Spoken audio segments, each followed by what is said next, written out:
تخيل معايا لو قلتلك ان في زرار سحري لو دوست عليه كل ذنوبك هتتمسح، وكل المعاصي وكل الاخطاء وكل الحاجات اللي مضايقاك من نفسك هتروح في لحظه. تفتكر ممكن تضيع الفرصه دي؟ ممكن تقول لي يا عمي دي حاجه من وحي الخيال، لكن اقول لك دي حاجه على ارض الواقع وملموسه فعلا في ايامنا دي. ناس كتير بتسأل هل ممكن ذنوبي كلها تتغفر في ليلة واحدة؟ يعني أنا عشت سنين بعمل الغلط وفي ليلة واحدة ربنا يغفر لي كل حاجة؟ الإجابة القصيرة بتاعتنا ممكن جدا، والإجابة الطويلة هنفهمها مع بعض دلوقتي بالدليل والبرهان. ربنا بيقول في القرآن الكريم ليلة القدر خير من 1000 شهر، يعني عبادة ليلة واحدة في الشهر ده تساوي عبادة أكتر من 83 سنة. تخيل حياتك كلها من أول ما اتولدت لحد ما توصل لسن ال80، كل الحسنات اللي ممكن تعملها في السنين دي كلها ليلة واحدة ممكن تبقى أقوى منهم كلهم. ده غير ان سيدنا محمد صلى الله عليه وسلم قال من قام ليلة القدر ايمانا واحتسابا غفر له ما تقدم من ذنبه. يعني لو انت قمت الليلة دي باخلاص وحقيقي عندك يقين في ربنا كل الذنوب اللي فاتت هتتغفر كبيرة او صغيرة. تخيل بقى معايا كده شخص كان عايش في المعاصي وعمره ما صلى، بس هو حس بندم كبير وقرر يتغير فعلا.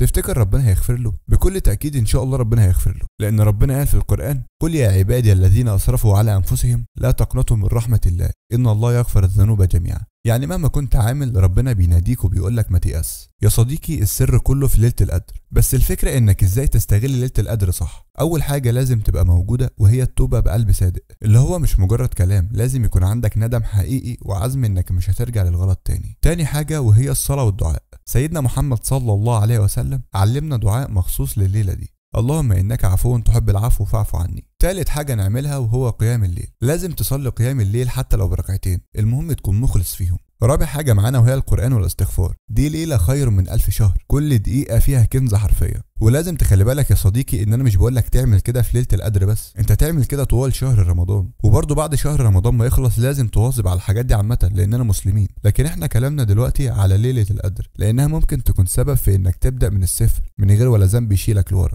السؤال بقى هتسيب الفرصة ولا تكون قدها؟